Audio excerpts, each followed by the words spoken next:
당분간 그 회복을 점쳐보기가 어렵겠다. 저성장 고착화되겠다라는 말씀을 드릴게요. 그래서 실물 경제적으로는 좋지 못합니다.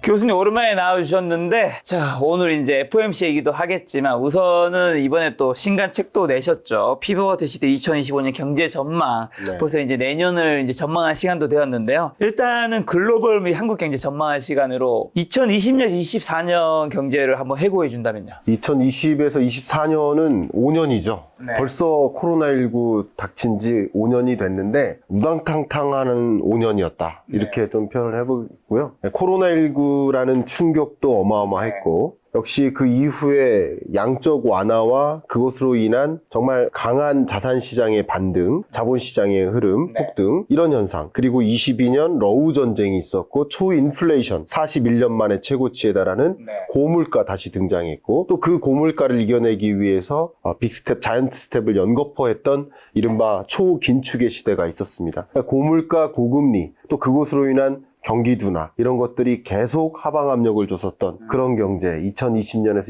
24년까지의 경제를 회고해 보겠습니다. 자, 세계 경제 굉장히 지금 어려운데 언제쯤 회복되는 거죠? 뭐 죄송한 말씀 드리겠습니다만 당분간 그 회복을 점쳐보기가 어렵겠다. 그러니까 저성장 고착화되겠다라는 말씀을 드릴게요. 워낙 2020년에서 24년까지의 그 충격이 너무 컸기 때문에 우리가 좀 당면하는 여러 질병 중에 감기 나으면 건강 상태나 그냥 아예 나의 어떤 체력이나 이렇게 완전히 레벨 다운되고 그러진 않아요. 근데 좀 쳐져 있죠. 강한 어떤 질병이 찾아오고 나면 사실 건강 상태나 이게 좀 레벨 다운 될 수 있어요. 맞아. 마치 그런 것처럼 2020년에서 2024년까지 엄청난 고물가, 고금리, 경기 둔화 이런 하방 압력이 많이 잔두했기 때문에 저성장 고착화되는 국면입니다. 성장률 전망치를 좀 가지고 말씀을 드려보면 이게 세계 경제 성장률의 흐름이에요. 이 팬데믹 경제 위기, 제가 미리 한번 말씀드리겠습니다. 이따가도 말씀드리겠습니다만 경제 위기라는 단어와 경기 침체라는 단어 완전히 다릅니다. 제가 1년 전에 이 자리에 와서도 똑같은 말씀 드렸어요. 맞아요.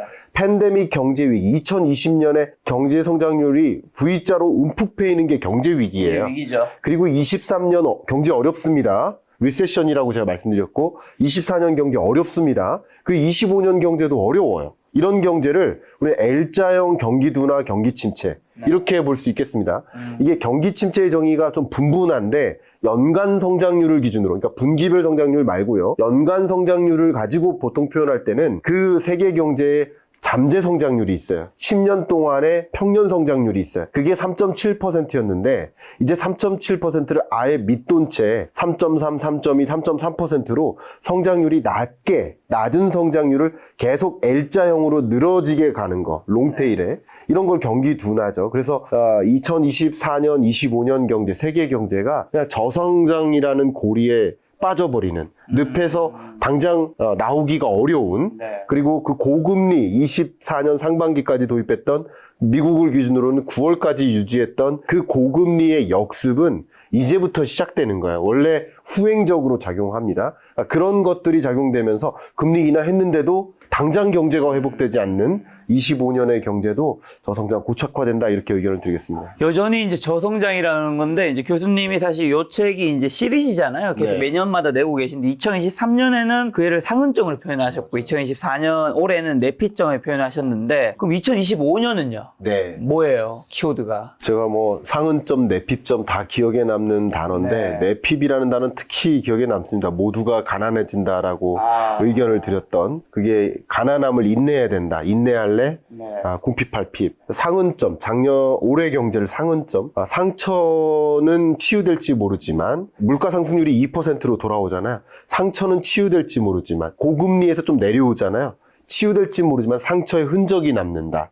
그렇게 상흔점이라고 표현했었고 25년 경제는 항복점이라고 표현했어요. 처음 들어보시죠? 항복점. 예. 항복한다는 건가요?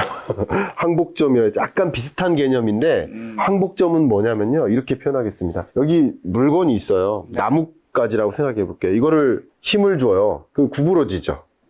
힘을 빼면 어떻게 될까요? 다시 다시 제자리에 돌아가죠. 돌아가는 거예요. 근데 이 힘을 너무 과도하게 주면 이게 어떻게 될까요? 부러지겠죠. 힘을 빼면 제자리로 돌아갈까요? 못 돌아가죠. 과하게 힘을 줘서 제자리로 돌아가지 못하는 그 지점을 항복점이라고 합니다. 물리학에서.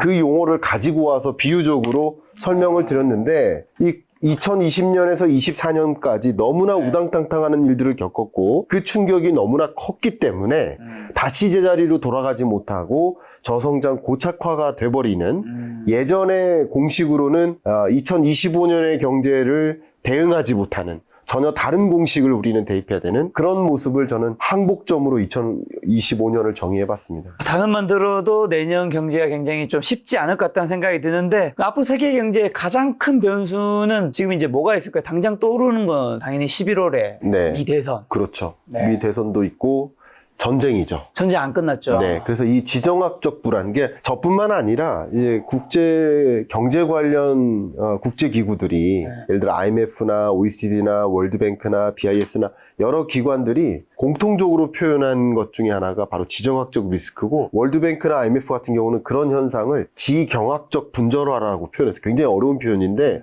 지정학 경제학적으로 세계가 파편화된다라고 했어요. 그것은 이제 당연히 촉발시킨 게 전쟁이고, 러우 전쟁, 중동 전쟁 이런 것들이 아직 끝나지 않은 채 계속 지속될 경우 어쨌든 지정학적 불안이 해결되지 않으니까 이게 확전되는 양상이냐, 뭐 나쁘게 표현하면 그래서는 안 되겠지만 다음 세계대전으로 번질 것이냐, 예를 들어, 아니면 그냥 전쟁이 빠른 속도로 해결될 것이냐, 아니면 지금과 같은 상태로 지속될 것이냐, 이런 시나리오에 따라서 경제가 좀 달리 국면을 차지할 것이고, 그 다음 역시 미국 대선 결과 해리스가 될 것이냐 트럼프가 될 것이냐, 어떻게 보세요? 제가 뭐 얘기 들어보니까 지금 대중적인 인기도나 뭐 그런 거는 해리스가 높지만 네. 경합 지역에서 결국 미국은 간접 선거니까 경합지에서는 트럼프가 앞선다 이런 얘기가 있는데 이건 맞아요? 맞습니다. 아, 맞구나. 그 분석은 맞는 것 같고, 제가 정치 전문가는 아니지만 그 정치 전문가들의, 정치 공학자들의 어떤 견해를 가지고 본다면 어쨌든 지금으로서는 예견할 수가 없다. 그래서 제가 워낙 또 기업들을 많이 방문하잖아요. 그래서 경제 전망에 대해서 의견을 드리고 이렇게 대응하세요라는 말씀을 드리는데, 기업들은 제가 거꾸로 여쭤볼게요. 해리스에 대한 대응을 준비할까요? 트럼프에 대한 대응을 준비할까요? 둘 다 준비해야 되는 둘 다 준비합니다. 여러분 아실 만한 우리나라 모든 기업들이 삼성그룹부터 모든 기업들이 둘 다 대응책을. 왜냐면 예전에 트럼프가 안 될 줄 알았는데 그 상대편 여성 후보 누구셨죠? 클린턴. 클린턴 나왔을 때 원래 클린턴 되는 줄 알았는데 트럼프가 돼버렸으니까 네. 이번에도 약간 그런 현상이 또 벌어질 수도 있고. 그렇죠. 예를 들면 신문사들은 뭐를 준비할까요? 양쪽 당선됐을 때 맞아요. 양쪽에 대한 거 다 준비해 놓겠죠. 두 가지 기사를 다 준비해서 되는 것을 가지고 기사를 냅니다. 그렇죠. 우리나라에서 우리 대통령 선거라든가 이런 것들도 예를 들어서 뭐 두 후보에 대해서 다 냅니다. 그렇죠. 네, 그리고 다 준비했다가 결정될 때 그것으로 하는 것인데, 지금으로선 기업들이 다 대응책을 준비합니다. 제가 무슨 말씀 드리려고 하냐면, 당연한 것이지만 여러분들도 두 가지 시나리오에 다 대응을 하실 필요가 있고, 어떤 결론이 났을 때 그때 나는 어떻게 움직일까, 어떻게 대응할까를 미리 생각해 놓으시는 게 좋겠다. 그래서 해리스 노믹스라고 표현하고 트럼프 2.0이라고 표현하는데, 두 가지 시나리오에 대한 대응책을 같이 고민해야겠다. 그래서 세계 경제 트렌드로서 하나를 그렇게 꼽았습니다. 자, 그리고 또 말씀하신 지정학적 리스크가 세계 경제에 큰 변수가 될 것 같은데 어떻게 보시는지랑, 러시아 우크라이나 이거 이제 뭐 또 전문가분들의 얘기에 따르면 미국 대선 끝나면 이것도 이제 정리될 것이다. 그렇죠. 이렇게 얘기 나오던데. 이 모든 지정학적 움직임이 지정학이라고 표현한 것처럼 정치공학적인 이슈들도 같이 맞물립니다. 그런 해석을 더 부과해서 말씀드리기 시간적 한계가 있기 때문에 그 얘기보다는 이 지정학적 불안이 지금 상태로 유지될 것이냐. 지금 지정학적 불안이 레벨업 됐거든요. 그럼 지정학적 불안이 고조됐는데 이 고조된 상태로 유지될 것이냐, 한 가지. 혹은 그게 아니라 이제 지정학적 불안이 해소될 것이냐. 아니면 이게 격화될 것이냐. 세 가지 시나리오가 있는 거예요. 세 가지 시나리오를 다 제시하고 있습니다. 모든 경제 연구기관들이. 그런데 지정학적 불안이 고조될 때 자산 시장에서 어떤 변화가 있나요? 지정학적 불안이 고조되니까 상대적으로 공급망의 붕괴가 일어나요. 그렇죠. 예를 들면 중동 전쟁이 계속되고 있다 보니까 주요 해협, 호르무즈 해협이나 이런 데서 선적을 납포해요. 선적을 납포하면 어떻게 해야 할까요? 선적들이 우회합니다. 우회하면 대륙을 횡단. 비용이 많이 들어가겠죠. 비용이 많이 들고 기간도 늘고요. 해상 보험료가 늘어요. 이게 다 물류비로 가중돼. 이런 일들이 발생합니다. 그러니까 가장 대표적인 사례 한 가지만 들어드린 거예요. 이렇게 지정학적 불안이 고조되면 물가 불안이 끝나지 않아요. 한 가지. 두 번째는 지정학적 불안이 고조되니까 우리의 어떤 불안감, 공포감이 계속되니까 상대적으로 뭐를 더 선호하게 만들까요? 안전자산. 근데 그 안전자산 중에 하나가 현금이었는데 금리를 이제 인하하는 움직임으로 가다 보니까 굳이 저축하는 선택을 해요? 아니면 그 밖에 안전자산을 선호해요? 그 밖에. 그렇죠. 그러니까 금 가격이 치솟는 거예요. 그 밖에 다른 요인들도 있겠지만 지금 금리에 반대되는 경향으로 나타나잖아요. 그게 바로 지정학적 불안이 상당 부분 영향을 줬다고 볼 수 있어요.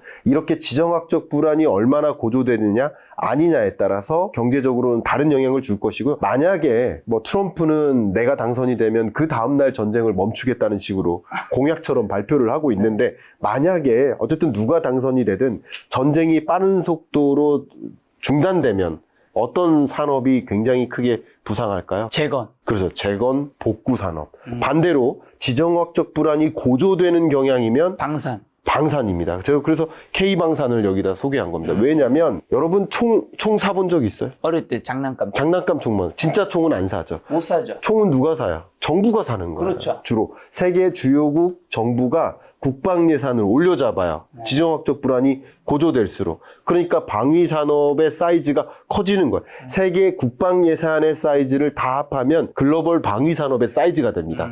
근데 방위 산업의 예산을 올려잡는 과정, 불안하니까 세계적으로 그럴수록 당연히 방위 산업 사이즈가 커지고 그런 부분에 자산 시장에 영향은 미치겠죠. 이렇게 지정학적 리스크가 고조되느냐 아니냐 이런 어떤 시나리오에 따라서 물가나 금 가격이나 자산 시장이나 혹은 주가에도 상당 부분 영향을 미치는 요소로 작용할 수 있겠다고 봅니다. 자, 그럼 이제 2025년 한국 경제도 전망해 주신다면요. 제가 듣기로 내년에 한국 경기가 별로 안 좋다고 하던데. 네, 내년 경기 또 안 좋습니다. 좀 말씀드리겠습니다. 올해도 일반 시민들은 안 좋다고 느끼셨을 것 같아요. 네, 이따가도 또 구조적으로 말씀을 드리겠습니다만 미국 경제도 IMF는 성장률 전망치를 내년 이렇게 1%대로 내려올 것으로 전망합니다. 이것을 미리 말씀드린다면 미국 경기 침체 없다가 아닙니다. 경기 침체 있습니다. 그러나 경기 침체 있다고 전망합니다. 다만 그 경기 침체의 정도가 2020년 팬데믹처럼 여러분들이 걱정하는 그런 경제 위기, 구조적 경제 위기, 이 구조적 경기 침체 이런 현상이 아니라 경기 침체 현상은 나타나나 이 경기 침체의 정도가 마일드하다. 이런 걸 소프트 랜딩이라고 표현하죠. 그렇게 전망을 저도 하고 있습니다. 미국 경제 어쨌든 성장세가 둔화된다는 것은 한국 경제로서 좋은 신호는 아니죠.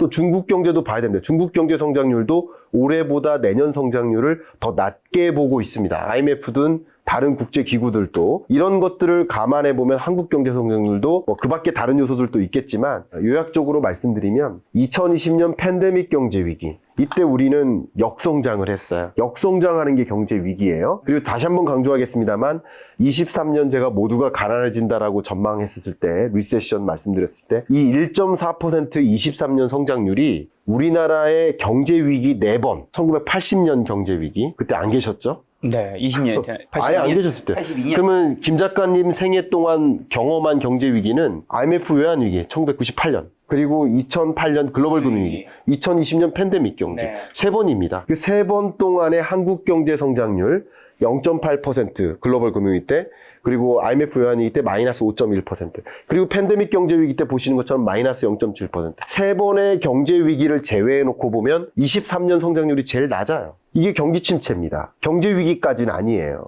이 경기 침체 국면에서 24년 올해는 회복되는 것처럼 보이죠. 근데 이게 바로 기저효과예요. 기저효과에 따른 수학적인 반등이에요. 네. GDP 증가율이 반등하는 것처럼. 다만 이럴 때 구분하시기 위해서 이렇게 보시면 좋겠습니다. 23년과 24년 성장률을 평균하면 얼마예요? 산수 해보세요. 3.8을 2로 나누면 1.9%. 9%. 그죠? 이거 그대로 나가야 됩니다. 1.9% 성장률이니까 네. 우리나라 잠재 성장률 2%를 어때요? 밑돌죠? 네. 이걸 제가 연간 기준의 성장률 기준으로 경기 침체 현상이라고 말씀드렸죠. 그리고 25년도 저는 1.9%로 전망합니다. 그러니까 이게 기저효과를 상쇄시키고 분석을 한다면 23, 24, 25, 1.9%. 그러니까 아까 보여드렸던 세계 경제 성장률 3.2, 3.3, 3.2 이런 흐름하고 크게 다르지 않아요. 그러니까 L자형 경기 침체 국면에서 23년, 24년, 25년 헤어나지 못하고 네. 경기 둔화 국면이 장기간 지속되는 흐름. 그래서 실물 경제적으로는 좋지 못합니다. 이렇게. 근데 제가 알기로 올해 이제 내수는 여전히 안 좋았는데 수출이 좋았던 걸로 아는데 네. 그럼 내년에 꺾인다는 거는 내년에 수출도 좀 꺾인다는 의미인 거예요? 네, 네. 그 부분도 말씀드리겠습니다. 그러니까 24년에 수출 증가, 그러니까 GDP가 23년보다 증가했다는 거잖아요. 네. 그럼 GDP의 일부가 순수출인데 수출 증가율이 23년보다 좋았다는 거잖아요. 그렇죠. 왜 좋았을까요? 증가율이 좋았던 거예요. 왜냐하면 23년 수출이 너무나 안 좋았기 때문에. 기저효과 때문에. 그렇습니다. 근데 그 기저효과가 이제 상쇄되는 거예요. 더군다나 수출 증가세가 계속 나타나기가 어려운 게 미국 경제 성장률 둔화되죠. 중국 경기 둔화되죠. 네. 세계 경제 성장률도 저성장 고착화되죠. 이런 것들이 우리나라의 수출도 25년까지 지속적으로 증가하진 못해요. 그래서 의견을 드린다면 성장률 면에서는 24년이 더 좋았고 25년이 성장률 면에서는 더 안 좋은데 여러분이 체감하시는 경제는 24년이나 25년이나 내내 안 좋을 것이다. 이렇게 죄송한 표현이지만 이렇게 의견을 드리겠습니다. 자, 그리고 또 국제기구가 한국 가계부채를 경고한 걸로 아는데 한국 경제의 가장 약한 고리가 그러면 지금 가계부채인 건가요? 네, 한국 경제 가장 약한 고리를 좀 두 개를 꼽는다면 말씀하신 대로 가계부채와 부동산 PF 부실입니다. 물론 두 가지 문제 다 있어요. 두 가지 다 있습니다만 부동산 PF 부실 문제는 정점을 기준, 지금도 부동산 PF 부실이 있어요. 완전히 해결된 게 아니에요. 그러나 올해 초부터 대대적으로 구조조정에 들어갔어요. 그래서 취약한 소위 좀비 기업, 예를 들어서 매출 가지고 이자 상환이 어려운 기업, 이런 기업들의 구조조정이 이미 시작됐습니다. 하루에 하나꼴의 건설사들이 도산하고 있어요. 지금 현재 그런 상황입니다. 근데 그 건설사들의 사이즈가 천차만별이기 때문에 중소지방 건설사들이 지금 계속 구조조정되고 있다. 그럼 구조조정되고 난 나머지 부동산 PF 대출 잔액은 그 대출 잔액이라 하더라도 이 중에서 부실채권의 비율이라든가 이 중에서 연체율이 얼마나 나타나나라는 것을 볼 때 정점, 부동산 PF 부실 문제의 정점은 24년 상반기, 특히 1분기 때 좀 정점을 찍은 것으로 봅니다. 지금도 잔존합니다. 뭐 잘못했다간 이게 뭐 터질 수도 있어요. 제가 안 터진다는 것은 아니에요. 그러나 부동산 PF 부실 문제는 조금 한시름 놓았다. 네. 근데 가계부채라는 것은요, 제가 이렇게 의견 드릴게요. 스트레스 DSR 적용하잖아요. 네. 그러면 제가 한번 분석적으로 말씀드리면 스트레스 DSR은 차주당 가계부채의 한도를 제약하는 거예요. 그런데 차주가 많아지면 어떻게 돼요?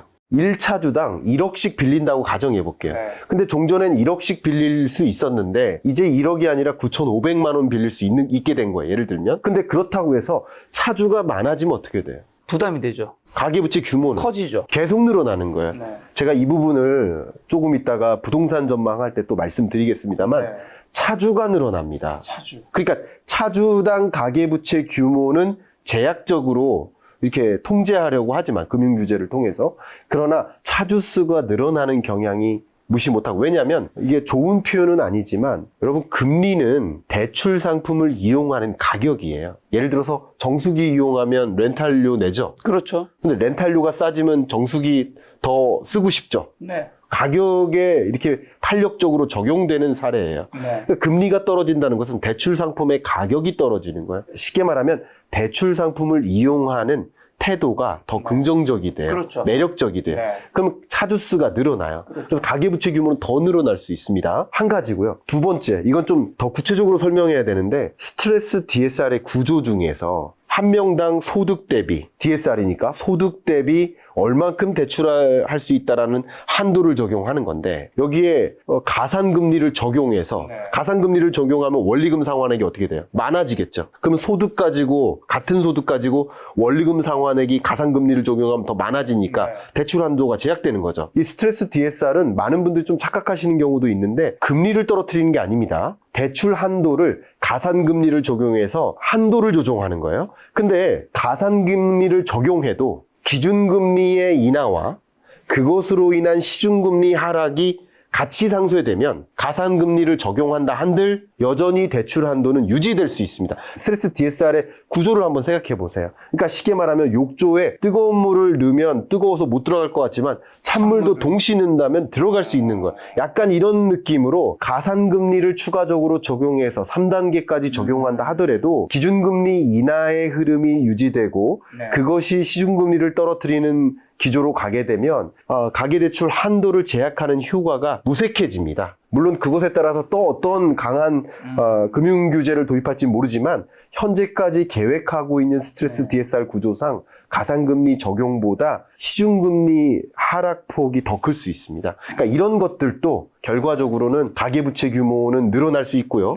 또 부동산 가격이 상승하는 기조가 계속 유지된다 그러면 초반에는 투자자가 근데 점점 내 집 마련 잠재적인 수요자가 실거주자가 그리고 영끌족들이 전반적으로 붙을 경향이 있어요. 이런 것들이 부채를 일정 부분 떠안고 하거든요. 이런 효과고요. 스트레스 DSR을 한 가지만 또 의견을 드리면 스트레스 DSR이 좀 잘못 적용될 경우 어떤 부분 또 고려를 해야 되냐면 제가 가계 부채가 이만큼 필요해요. 빚이 필요해요. 당장 필요합니다. 근데 대출을 막아요.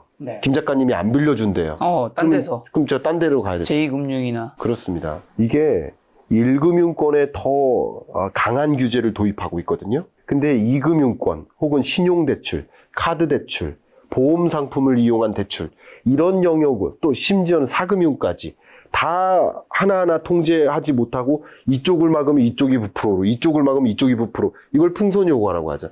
그러니까 가계부채 규모가 정말 통제되지 않고 늘어날 수 있습니다. 최근 9월 달 들어서 가계부채 규모가 계속 늘어나는 현상도 바로 제가 말씀드린 이런 이유들 때문입니다. 그래서 부동산 PF 부실 문제는 점차 안정화될 수 있겠지만 여전히 부실하더라도 가계부채 문제는 더 언론에서 또 공적인 금융기관에서도 계속 거론될 만큼 또 IMF나 주요 국제기구들이 BIS가 한국 경제에 대해서 진단하고 경고의 메시지를 던질 만큼 가계부채 규모 면에서는 더 늘어날 소지가 좀 많이 있겠다라고 의견을 드리겠습니다.